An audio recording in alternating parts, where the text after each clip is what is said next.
Hello viewers, আজকে আপনাদের জন্য আরেকটি ভিডিও নিয়ে আসলাম। যারা ইন্ডিয়ান ভিসা নিয়ে খুবই চিন্তিত এবং হতাশার ভিতরে আছেন তাদের জন্য নিয়ে আসলাম একটি নতুন খবর, এবং সেটি খুবই ভালো খবর। যাদের পাসপোর্ট জমা দিয়েছেন, আপনারা অনেক দিন যাবৎ এইটি দেখতে পাচ্ছেন, যারা 5 মাস এবং 24 সাল যারা পাসপোর্ট জমা দিয়েছেন বা অ্যাপ্লিকেশন জমা দিয়েছেন, যাদের এই লেখাটি 20 দিন 25 দিন ধরে আছে, তাদের জন্য আজকের খুশির খবর।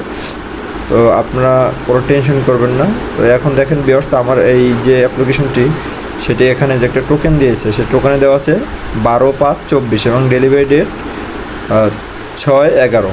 তো দেখেন, এই টোকেনটি দেওয়ার পরে আপনার 29 দিন যাবৎ কোনো কিছু ফলাফল পাইনি। 29 দিন পরে আজ এই ফলাফলটি এসেছে যে your visa process is granted but not printed, মানে বিষয়টি গ্রান্টেড হয়েছে কিন্তু এখনও প্রিন্ট করা হয় নাই। তো যাদের এই লেখাটি ছিল বা এখন আছে, এটা নিয়ে হতাশার কিছুই নেই, আপনাদের ভিসা হয়ে যাবে ইনশাল্লাহ।